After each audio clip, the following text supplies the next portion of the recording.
ओम शन्नो देवीरभिष्टय आपो भवन्तु पीतये संयोरभिश्रवन्तु नः।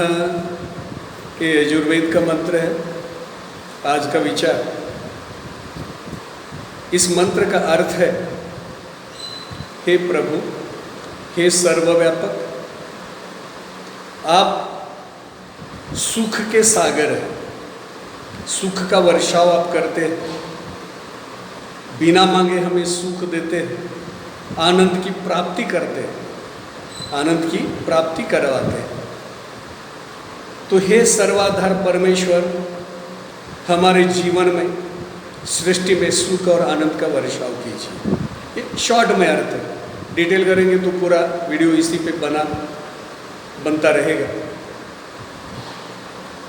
हम जीवन में आनंद और सुख की कल्पना किस प्रकार से करते हैं, इसके बारे में आज हम थोड़ा सा सोचेंगे। संसार में, परिवार में बहुत सारी चीज़ों से हम आनंद प्राप्त करना, सुख प्राप्त करना चाहते हैं। क्या वो सही मायने में सुख है? छोटा बच्चा खिलौना मांगता है, हम उसे खिलौना ला के देते हैं। वो खिलौने में 2 घंटे बाद, 3 घंटे बाद, 1 दिन के बाद, 2 दिन के बाद उब जाता है। खिलौना मिला, उसको सुख की प्राप्ति हुई, लेकिन 1 दिन बाद उस खिलौने को तोड़ देता है, नए खिलौने की चाहत करता है। चाहत यानी इच्छा करता है, इच्छा होती है, इच्छा की पूर्ति में सुख होता है, लेकिन इच्छा दुखदायक होती है। आप बोलेंगे ऐसे कैसे? इच्छा की पूर्ति में सुख और इच्छा दुखदायी। आप देख लीजिए, संसार में ऐसा ही है। हमें बहुत प्यास लगी है, बहुत प्यास, पानी पीना चाहते हैं, और हमें शरबत मिला, आनंद होएगा, सुख होगा।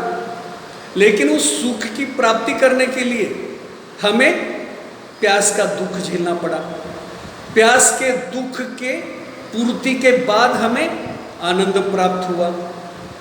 वो आनंद कब तक टिका? दूसरी बार प्यास लगने तक। इसका मतलब पारिवारिक सुखों में सीमा होती है, और वो आनंद कई घंटों बाद, कई दिनों के बाद नष्ट होता है, और फिर हम दुख की अनुभूति करते हैं। भूख लगना, प्यास लगना, या जीवन का किसी उद्देश्य का सफल होना, ये लंबा छोटा सुख ही है। उसकी तृप्ति की इच्छा करना, तीव्रता इच्छा की होना दुख है। उस इच्छा की तृप्ति होना, पूर्ति होना सुख है, आनंद है। अब पूरा संसार इसी के पीछे भाग रहा है। हम परम आनंद के लिए प्रयास नहीं करते। परम आनंद कहाँ है, परम तृप्ति कहाँ है, इसके बारे में हम ज़्यादा सोचते नहीं, और इसलिए दुख भोगते हैं। लेकिन दुनिया में ऐसा कोई व्यक्ति है जो दुख की कामना करता हो और सुख की कामना नहीं करता?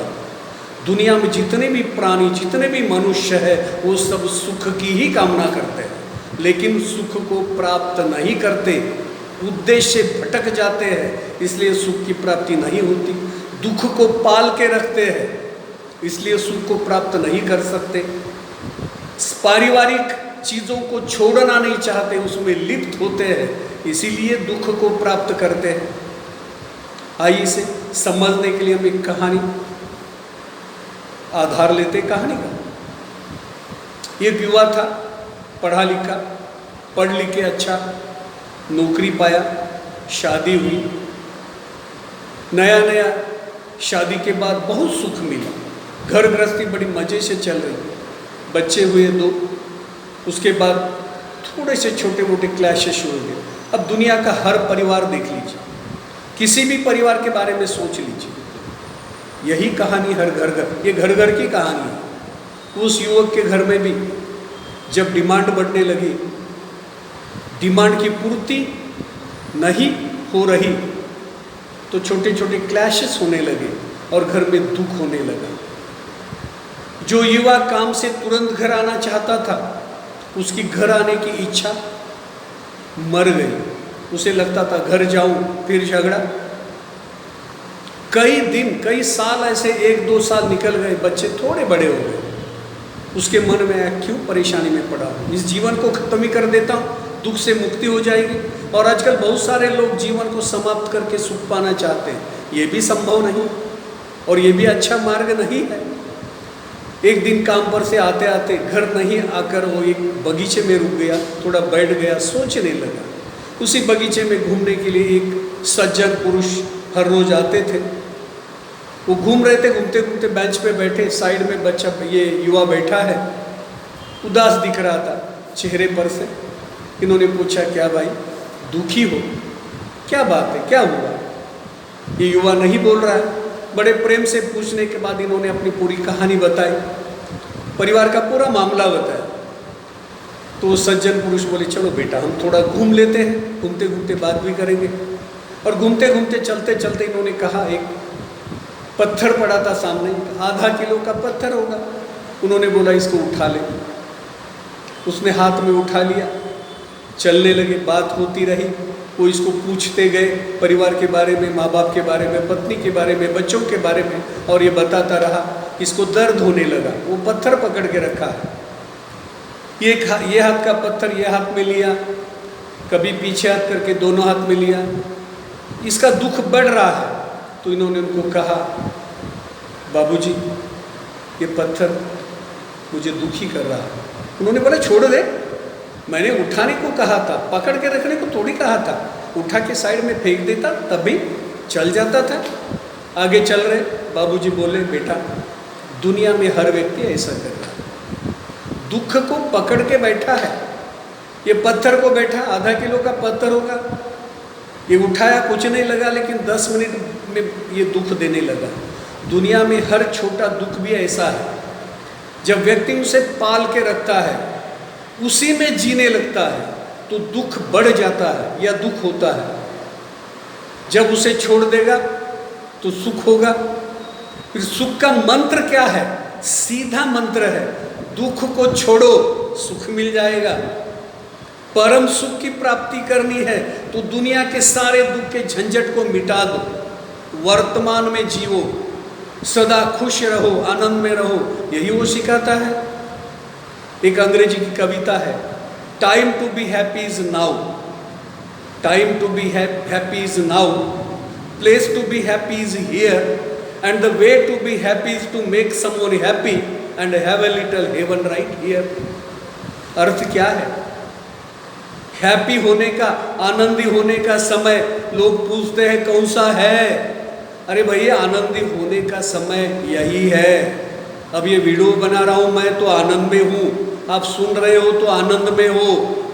प्लेस कहाँ है, जगह कहाँ है आनंद लेने की? यही है वर्तमान में जहाँ हम खड़े हैं। मार्ग कौन सा है? मार्ग यही है जिस मार्ग से हम चल रहे हैं। वर्तमान काल में आनंद है, भूतकाल में क्या हुआ इसका दुख करने से आज कोई फायदा नहीं है। वर्तमान में कोई, भविष्य काल में कोई दुर्घटना होने वाली है, इसका हम आज विचार करेंगे और उसका दुख पाएंगे तो कोई फायदा होने वाला नहीं है। आज अभी इसी वक्त आने वाले क्षण को हम आनंद से जिए, यही सुख देने वाला है। ये क्षण हमें सुखी कर सकता है। इसलिए परिवार में जो भी दुख हमें मिलता है वर्तमान में, उसे तुरंत छोड़ना सुख की प्राप्ति है। और बोलते ना, जैसे इस मंत्र में कहा, ओम शन्नो देवीरभिष्टे आपो भवन्तु पीतये शय्योरभि स्रवन्तु नः, उस प्रकार उस परमात्मा से जुड़ जाना, हमेशा उसका ध्यान करना और अपना परिवार का पालन करते करते वर्तमान में आनंद से जीना, सबको आनंद बांटना, यही सुख क्या मार्ग है। इससे बड़ा कोई मार्ग नहीं है। तो आइए हम सब एक दूसरे को सुखी करते हुए आनंद में जीने की चेष्टा करें, कोशिश करें। यही आनंद का, यही सुख का मार्ग है। धन्यवाद।